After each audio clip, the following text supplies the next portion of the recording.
Baik, Assalamualaikum warahmatullahi wabarakatuh. Kenalkan, nama saya Gisela Risa Pratama, NRP 5017123104 dari kelas Vulkanologi A. Di sini saya akan mempresentasikan dan memaparkan hasil dari pembelajaran materi geologi Gunung Api Purba pada chapter 3, 4, 5 yang telah saya baca dan saya pelajari. Baik, next. Berikut adalah link YouTube yang akan saya tampilkan untuk video ini. Next.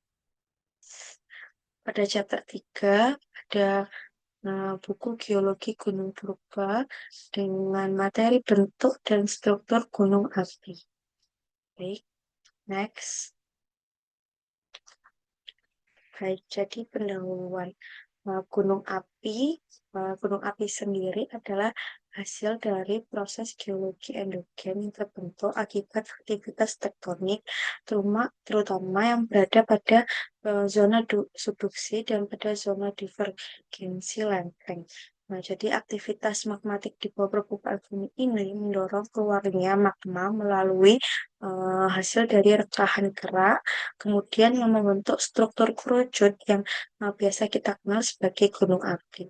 Nah, jadi gunung api sendiri ini memiliki berbagai macam bentuk dan struktur yang beragam, bergantung pada jenis magma, tingkat viskositas, intensitas erupsi, serta faktor geoteknik di sekitarnya. Nah, jadi pemahaman terhadap gunung api yang termasuk bentuk dan struktur gunung api ini penting dalam kajian geologi karena digunakan sebagai sarana yang dapat membantu menginterpretasikan proses pembentukan batuan vulkanik, kemudian sejarah letusan, serta potensi bahaya dari gunung api itu sendiri. Baik, next. Jadi, masuk pada bentuk-bentuk gunung api. Jadi, pada slide ini itu diambil dari jurnal milik dari Simkin dan Siebert pada tahun 1994, di mana bentuk-bentuk gunung api ini bagi menjadi yang pertama adalah gunung api jamak atau kompleks volcano, di mana memiliki ciri-ciri yaitu tersusun dari beberapa pusat erupsi yang saling berdekatan. Nah, yang dimana morfologinya ini tidak teratur karena proses erupsi terjadi dari berbagai titik. Kemudian contohnya itu pada kompleks gunung api Dieng. Selanjutnya adalah gunung api komposit atau stratovolcano, di mana memiliki ciri-ciri yaitu berbentuk kerucut besar dan simetris. Kemudian tersusun dari lapisan lava, abu vulkanik, dan piroklasik hasil letusan yang berulang. Contohnya itu Gunung Api Merapi dan Gunung Semeru. Kemudian lanjut yaitu Gunung Api Soma, yaitu memiliki kaldera di puncaknya yang dikelilingi dengan dinding-dinding sisa gunung lama yang menandakan adanya letusan besar yang terjadi di masa lalu. Contohnya ada pada Gunung Tambora. Kemudian kaldera, cekungan besar akibat runtuhnya puncak gunung setelah dapur magma itu kosong pasca adanya letusan eksplosif besar. Contohnya itu pada kaldera Toba atau kaldera pada Gunung Bromo. Jadi seperti ini, pada Gunung Jamak ini terlihat beberapa erupsi yang saling berdekatan. Jadi bentuknya akan seperti ini. Kemudian gunung api komposit atau stratovolcano itu memiliki kerucut besar simetris terdiri dari lapisan lava vulkanik. Jadi bentuknya itu akan seperti ini. Kerucut besar yang ada satu gini. Kemudian pada gunung api Soma itu kalderanya berada di puncak. Kalderanya itu yang berwarna biru muda ini yang dikelilingi jenis sisa gunung lama. Kemudian untuk kaldera sendiri itu yang berbentuknya seperti ini. Jadi di tengah-tengahnya ini terdapat uh, cekungan yang besar yang disebabkan oleh runtuhnya puncak gunung setelah dapur magmanya ini mengalami kekosongan. Next. Selanjutnya adalah gunung api perisai atau shield volcano, di mana gunung api ini memiliki lereng yang sangat landai dan lebar. Dengan cirinya yaitu terbentuk dari aliran lava basaltik encer yang meluas jauh dari pusat erupsi. Contohnya ini berada di Gunung Mauna Loa yang berada di Hawaii. Kemudian selanjutnya adalah kubah lava atau lava dome. Jadi terbentuknya ini dari lava yang sangat kental dengan kandungan silika yang tinggi yang menumpuk di sekitar kawah. Kemudian akhirnya membentuk tonjolan. Contohnya ini berada di kubah lava di puncak Gunung Merapi. Kemudian selanjutnya itu ada pada erupsi linier yaitu fissure eruption. Nah, jadi cirinya itu lava keluar melalui celah panjang atau rekahan atau structure yang bukan hanya dari satu kawah pusat, tetapi membentuk aliran lava yang luas. Contohnya itu pada gunung di Islandia yaitu Laki Fissure.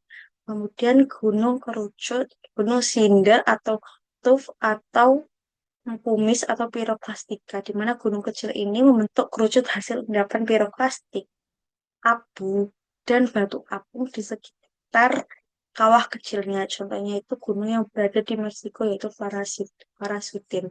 Kemudian bentuk gunung Mar, kawahnya itu datar akibat letusan magmatik, yaitu interaksi eksplosif antara magma panas dan air tanah. Contohnya itu Danau Mar di Eifel, Jerman. Kemudian gunung api monogenesis terbentuk dari suatu siklus erupsi tunggal. Setelah itu gunung menjadi tidak aktif. Umumnya itu berukurannya itu kecil dan berbentuk kerucut sederhana. Kemudian berikut lanjut pada klasifikasi bentuk gunung api.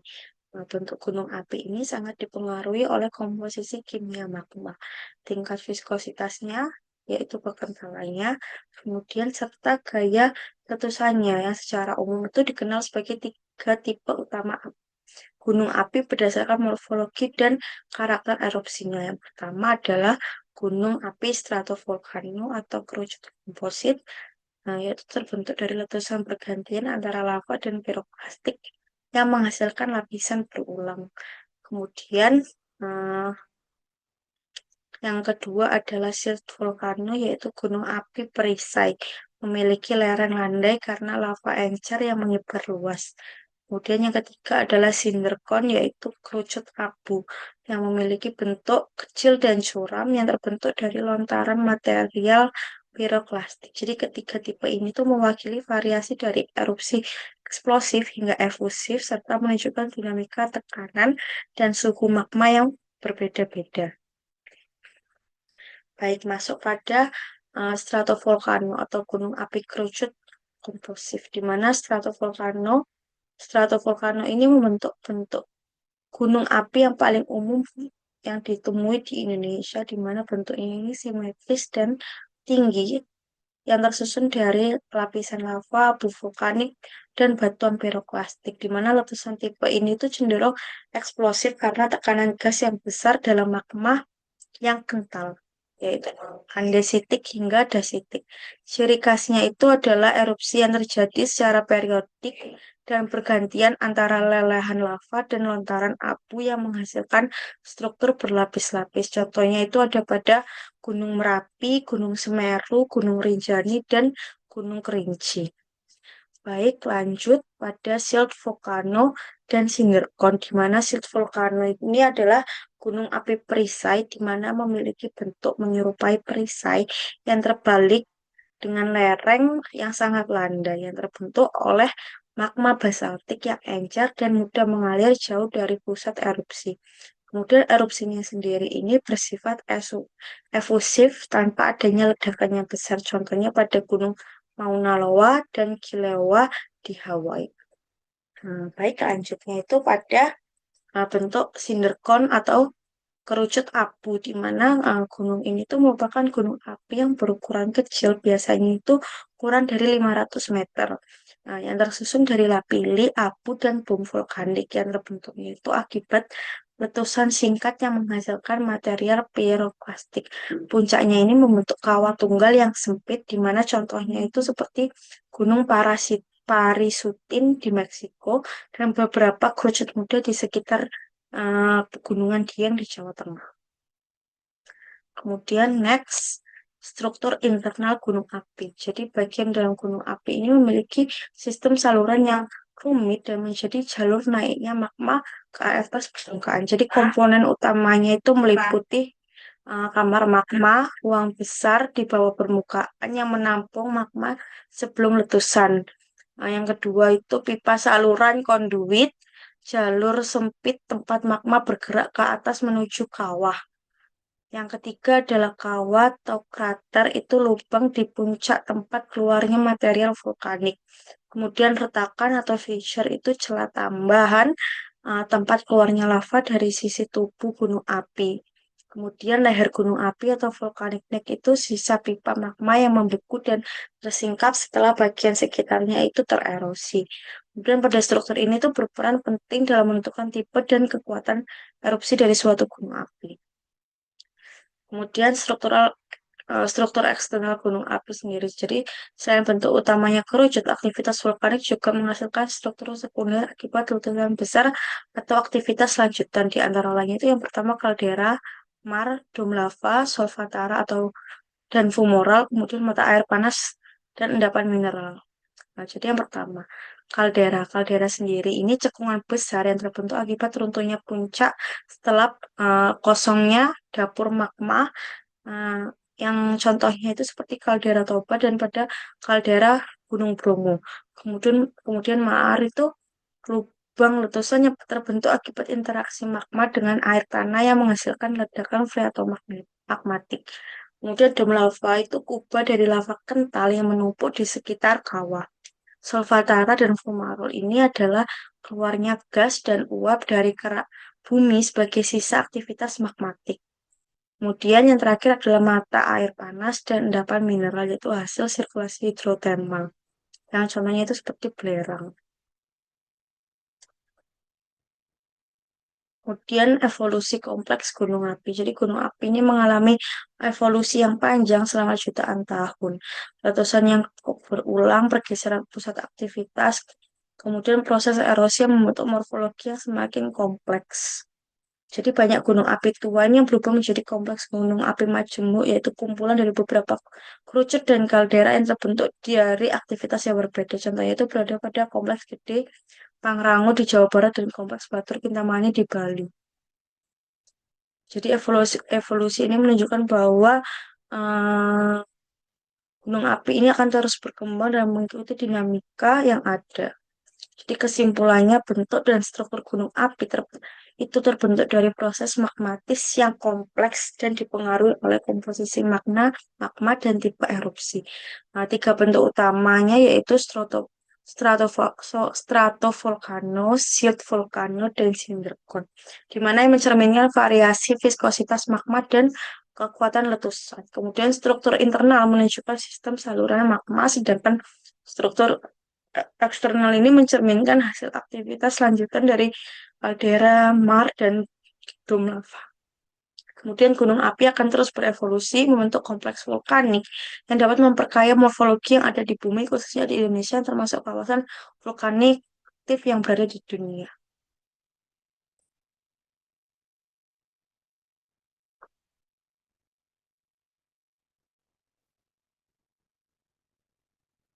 Baik, kita next.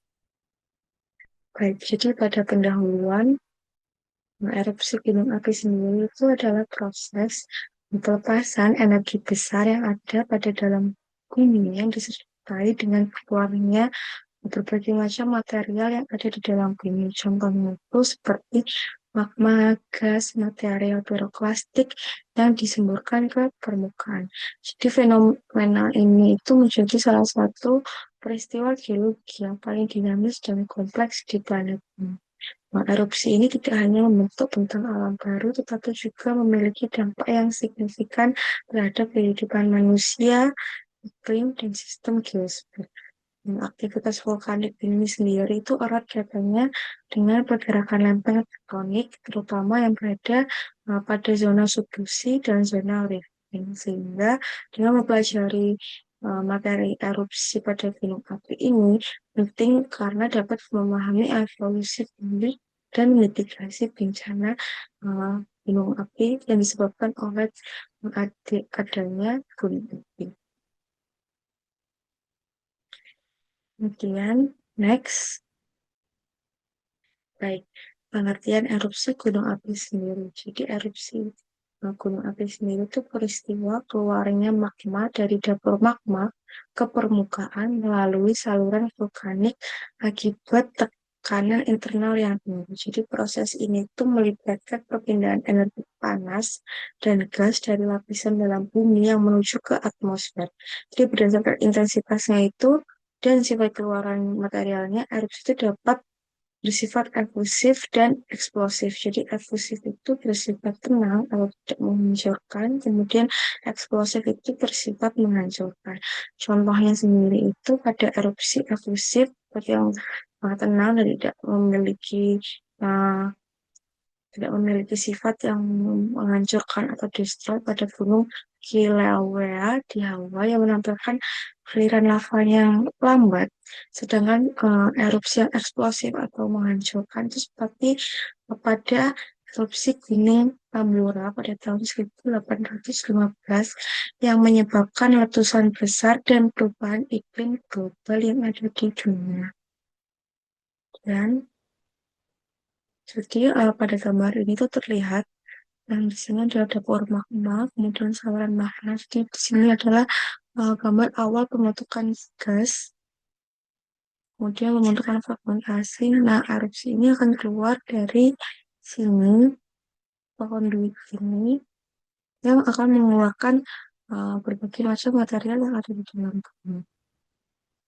Kemudian lanjut, kemudian mekanisme terjadinya erupsi.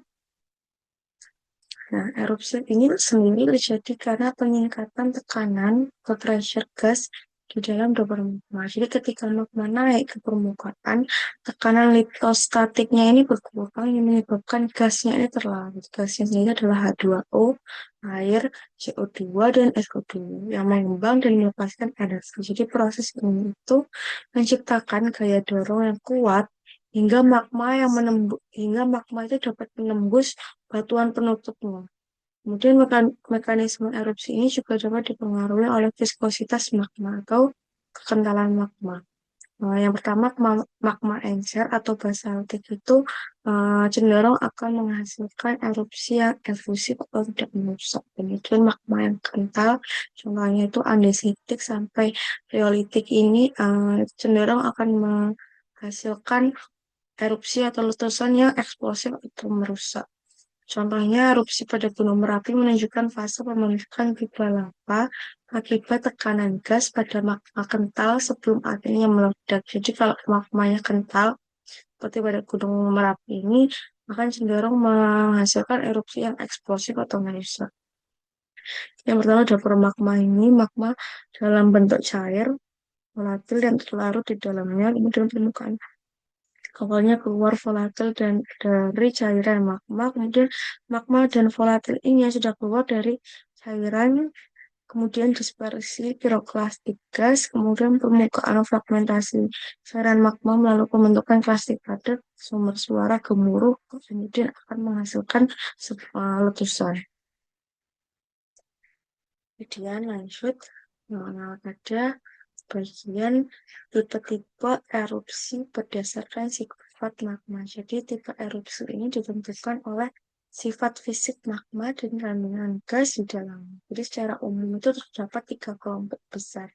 Yang pertama itu erupsi efusif, yang dicirikan oleh keluarnya lava cair yang mengalir bebas. Kemudian erupsi eksplosif itu ditandai oleh ledakan besar yang menghasilkan abu dan bom vulkanik dan cenderung memiliki sifat yang merusak. Kemudian erupsi campuran itu merupakan kombinasi kedua tipe sebelumnya. Contohnya, pada erupsi efusif ini pada Gunung Mauna Loa di Hawaii, kemudian erupsi eksplosif itu pada Gunung Krakatau di tahun 1883, kemudian erupsi campuran contohnya pada Gunung Etna yang terjadi di Italia.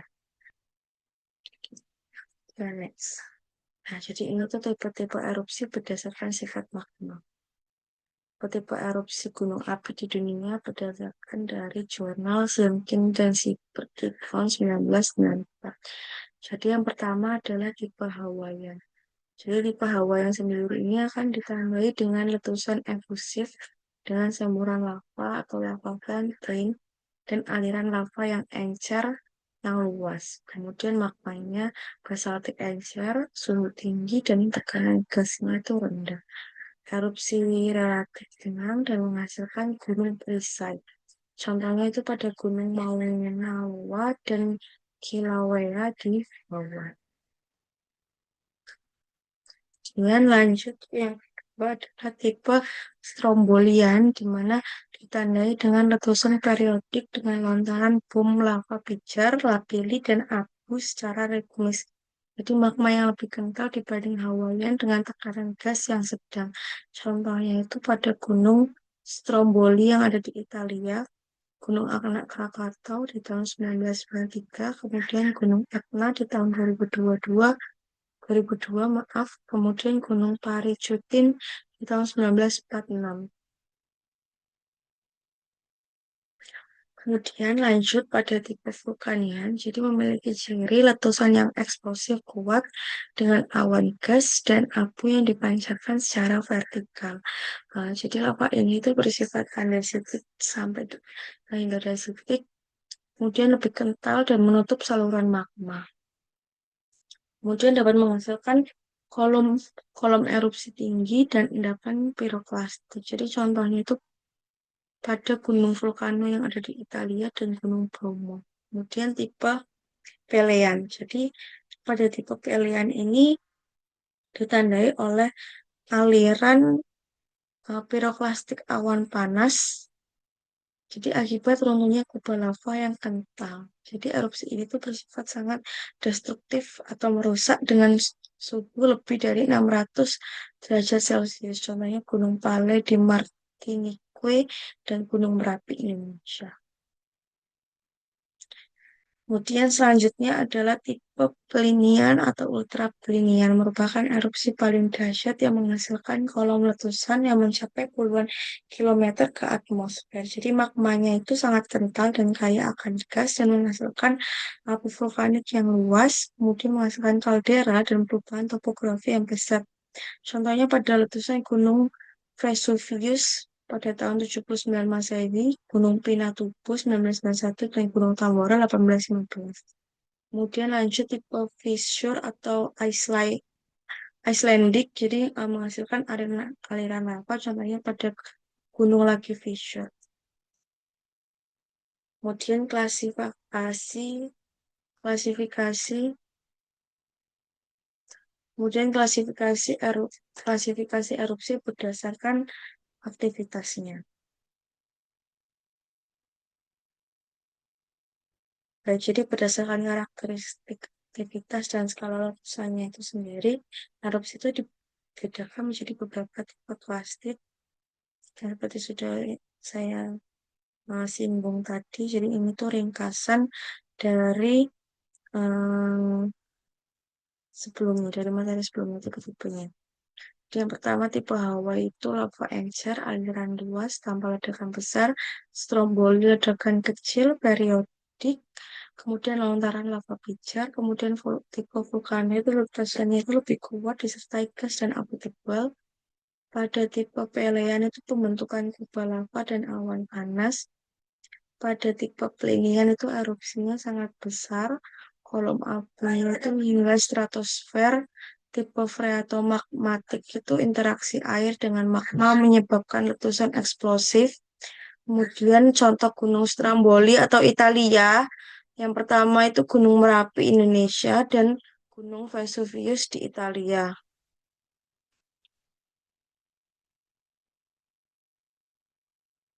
Kemudian produk erupsi gunung api. Jadi produksi erupsi itu dapat dibedakan menjadi yang pertama produk padat, lava, lapilli, bom vulkanik, dan abu vulkanik. Kemudian produk cairnya itu lava pijar dengan komposisi mineral yang bervariasi. Kemudian produk gasnya itu uap air, karbon dioksida, dan sulfur dioksida, dan hidrogen sulfida. Kemudian material ini tuh membentuk batuan keluar keluar seperti basal, andesit, dan riolit. Kemudian contohnya yang pertama adalah endapan abu vulkanik Gunung Kelut yang dapat memperkaya unsur hara tanah di sekitarnya dan menjadikan wilayah tersebut subur untuk pertanian. Mi aku iki presentasi Mi. Kok mesti lala gak krungu ta anak iket mang ngomong iki. Mesti ya Mi gak peka kok. Gak boleh ngulangi gara-gara Mi tok. Salah aku Mi bulan-bulan nih meneng ta. Ah, lek bengi tekos lek iso dirimu.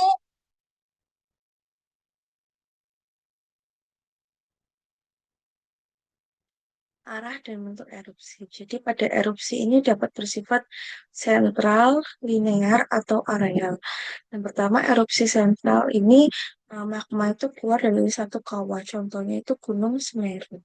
Kemudian erupsi linear, magmanya ini akan keluar melalui rekahan yang memanjang. Contohnya pada Gunung Laki Fissure di Icelandia. Kemudian erupsi area ini magma keluar dari area luas tanpa kawah yang jelas. Kemudian bentuk erupsi itu dipengaruhi oleh struktur geologi dan tekanan internal magma. Jadi pola ini tuh penting untuk memprediksi arah aliran lava serta potensi sebaran material piroklastik. Nah, berikut masuk pada dampak erupsi terhadap lingkungan. Jadi erupsi sendiri akan membawa dampak positif dan negatif. Yang pertama, dampak negatifnya itu kerusakan lahan, korban jiwa, gangguan penerbangan akibat adanya abu vulkanik yang menyembur ke atmosfer. Kemudian berdampak positifnya itu dapat seperti pembentukan tanah subur karena hmm, unsur haranya, kemudian sumber energi panas bumi, geotermal, kemudian pembentukan bentang alam baru seperti kaldera atau danau vulkanik. Contohnya setelah erupsi Gunung Sinabung pada tahun 2010 hingga 2018 itu terbentuk lava baru yang subur meskipun sebelumnya menimbulkan kerusakan besar di daerah zona pemukiman. Kemudian lanjut pada mitigasi dan pemantauan aktivitas erupsi. Jadi pemantauan gunung api ini dilakukan melalui metode gabungan yaitu geofisika, geokimia, kemudian visualisasi. Jadi yang pertama pada geofisika ini menggunakan pengamatan seismik, kemudian deformasi tanah dan pengamatan menggunakan resistivitas. Kemudian pada geokimia ini analisis gas vulkanik dan suhu fumarol. Kemudian pada visualisasi itu pengamatan morfologi dan aktivitas permukaan. Jadi lembaga seperti PPMBG atau Pusat Vulkanologi Mitigasi Bencana Geologi ini menggunakan data ini untuk menentukan tingkat status aktivitas di mana tingkatannya ini memiliki empat tingkat yang mulai dari normal, waspada, siaga, hingga awas sebagai dasar mitigasi bencana di Indonesia. Kemudian contoh sistem pemantauan Gunung Merapi menggunakan kombinasi seismograf dan GPS deformasi. Dan jadi kesimpulannya, erupsi gunung api ini adalah proses pelepasan energi dari interior bumi yang membentuk lanskap vulkanik dan mempengaruhi sistem bumi secara global, di mana variasi tipe, bentuk, dan produk erupsi ini mencerminkan perbedaan karakter magma dan tekanan gas di dalam bumi. Jadi, meskipun dapat menyebabkan bencana yang besar, erupsi juga memiliki manfaat ekologis dan geologis yang signifikan untuk sekitar. Jadi, pemahamannya mendalam tentang mekanisme erupsi, produk vulkanik, serta upaya mitigasi itu menjadi kunci dalam mengurangi resiko dan meningkatkan kesiapsiagaan masyarakat. Baik, Assalamualaikum warahmatullahi wabarakatuh. Perkenalkan, nama saya Gisela Tiza Pratama, NRP 50172310004 dari kelas Vulkanologi A. Di sini saya akan melanjutkan penjelasan saya em, pada chapter kelima ini dengan materi yang berjudul Batuan Gunung Api. Baik, next. Jadi pada pendahuluannya, Pengertian batuan gunung api sendiri adalah batuan gunung api yang terbentuk dari hasil aktivitas vulkanik seperti letusan, aliran lava, dan pengendapan dari material piroklastika. Jadi proses ini tuh akan menghasilkan batuan yang akan mencerminkan karakteristik dari erupsi dan evolusi gunung api itu sendiri. Pentingnya kajian batuan gunung api ini adalah untuk membantu memahami sejarah letusan, bahaya vulkanik, serta potensi sumber daya alam seperti mineral logam dan panas bumi atau geothermal. Kemudian selanjutnya adalah klasifikasi umum. Jadi batuan lava ini terbentuk dari pendinginan magma cair di permukaan yang menghasilkan batuan seperti basalt dan andesit.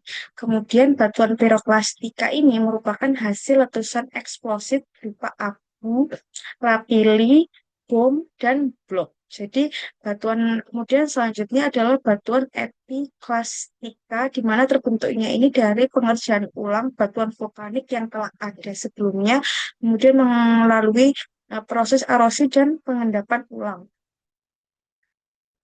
Endapan awan panas atau pyroclastic flow. Jadi proses terbentuknya ini adalah di saat endapan awan panas ini sendiri adalah hasil aliran cepat dari campuran gas panas, abu, dan fragmen batuan yang menghuni lereng gunung api akibat adanya gaya gravitasi. Jadi contohnya sendiri di Indonesia itu pada peristiwa erupsi Gunung Galunggung yang terjadi pada tahun 1982, kemudian Gunung Merapi yang terjadi pada tahun 1994 dan 2006. Nah, kemudian terutama di lembah sungai seperti Kali Boyong dan Kali Adem. Kemudian komposisi dari endapan awan panas atau pyroclastic flow sendiri itu tersusun atas abu, bongkah batu, sisa kayu yang terbakar sehingga sering disebut blok dan ash flow. Kemudian ciri-ciri dari endapan panas sendiri itu yang pertama tekstur dan warnanya umumnya itu berwarna abu-abu hingga hitam yang hampir kecoklatan dengan tekstur kasar di dasar dan halus pada atasnya. Kemudian pada suhu pengendapan yang tinggi menyebabkan sebagian material ini menyatu atau terlas dan membentuk lapisan yang padat. Kemudian distribusi endapan itu material kasar mengendap di lembah, sedangkan pada abu halus itu dapat menyebar di luar lembah atau overburn flow. Kemudian selanjutnya ignimbrite, yaitu produk kelas dari awan panas. Jadi definisi ignimbrite sendiri ini adalah batuan hasil pengelasan material piroplastika panas yang menumpuk setelah erupsi besar. Untuk contoh lokasinya itu dapat ditemukan pada kaldera yang ada di Batur, Bali, dan Pulau Panjang yang ada di Krakatau. Ciri fisiknya sendiri itu warnanya bervariasi dari merah bata hingga hitam, sering memperlihatkan struktur viame dan mengandung xenolit batuan sedimen. Kemudian struktur dari ignimbrite dan proses pembentukannya sendiri itu terjadi akibat pendinginan yang cepat pada material panas dari awan panas yang menumpuk dalam waktu singkat. Kemudian struktur yang muncul itu akan adanya perlapisan silang siur, kemudian gradasi yang normal dan zona las. Kemudian menunjukkan aktivitas erupsi eksplosif besar yang dapat membentuk kaldera seperti pada Gunung Batur dan di Krakatau. Kemudian seruakan piroklastika atau piroklastik surge. Jadi pengertiannya adalah aliran gas dan abu vulkanik dengan kecepatan tinggi dan kepadatan rendah dan sifat turbulen. Jadi ciri fisik dari piroklastik surge sendiri itu adalah endapan tipis, berlapis yang siur, dan menutupi area luas di luar lembah. Contohnya itu dapat ditemukan di Goa Tritip di Kompleks Gunung Genuk, Jawa Tengah. Struktur silang siurnya ini menunjukkan arah aliran gas selama terjadinya erupsi yang berlangsung. Kemudian longsoran gunung api atau volcanic debris avalanche. Jadi penyebab longsorannya ini sendiri itu adalah terjadinya akibat runtuhan runtuhnya tubuh gunung karena aktivitas vulkanik atau pelemahan dari struktur batuan. Jadi ciri utama dari longsoran gunung api sendiri itu menunjukkan kawah yang terbentuk tapal kuda seperti di Gunung Galunggung yang longsor sekitar 4.200 tahun yang lalu. Kemudian komposisi endapannya itu tersusun atas bongkah besar atau blok dan massa halus atau matriks yang tidak terpilah dan tidak berstruktur. Kemudian selanjutnya struktur internal dari longsoran gunung api. Jadi bentuk dan ukuran fragmennya pada longsoran gunung api sendiri itu fragmen dapat berukuran kurang dari 1 meter hingga lebih dari 200 meter dengan retakan atau fracture mosaik jigsaw cracks akibat tekanan geser. Kemudian orientasi lapisannya itu kadang masih memperlihatkan perlapisan asli tubuh gunung atau intake strata. Kemudian sebaran geografisnya itu dapat ditemukan di berbagai gunung aktif seperti pada Gunung Gede, Gunung Guntur, Gunung Ciremai, Gunung Merapi, dan Gunung Raung. Next pada batuan epiklastika, di mana definisi dari batuan epiklastika sendiri adalah batuan yang terbentuk dari hasil pengerjaan ulang batuan vulkanik yang telah ada, kemudian melalui proses pelapukan, erosi, transportasi, dan redeposisi. Jadi hubungan antara aktivitas vulkaniknya itu proses ini tuh terjadi selama atau setelah letusan, sehingga endapannya itu masih berhubungan dengan aktivitas erupsi. Jenis utamanya termasuk breksi vulkanik, tuff epiklastik, dan endapan lahar. Produk dari epiklastika basa sendiri itu pengertian laharnya pengertian lahar sendiri adalah campuran material vulkanik dengan air hujan atau lelehan es yang mengalir menuruni lereng dari gunung api. Kemudian ciri umumnya itu mengandung bongkah, pasir, dan lumpur yang bersifat sangat padat dan basah. Contoh pada lapangan itu dapat ditemukan pada endapan lahar di Citandui, Tasikmalaya yang menunjukkan breksi vulkanik dengan butir yang kasar dan pemilahan yang buruk. Kemudian ciri-ciri dari endapan lahar sendiri itu ukuran butirnya kasar hingga bongkah, pemilahannya sangat buruk, bongkah mengambang di matriks halus. Kemudian kandungan organiknya itu ditemukan kayu atau arang yang terbawa oleh aliran. Hubungan dengan lingkungannya biasanya berselingan dengan endapan lava dan piroplastika di daerah proksimal serta dengan endapan sungai di daerah yang distal. Kemudian perbandingan lahar dan piroklastika. Jadi sifat materialnya yang pada lahar itu lebih padat, basah, terabrasi. Sedangkan untuk piroklastika sendiri itu lebih lepas dan kering.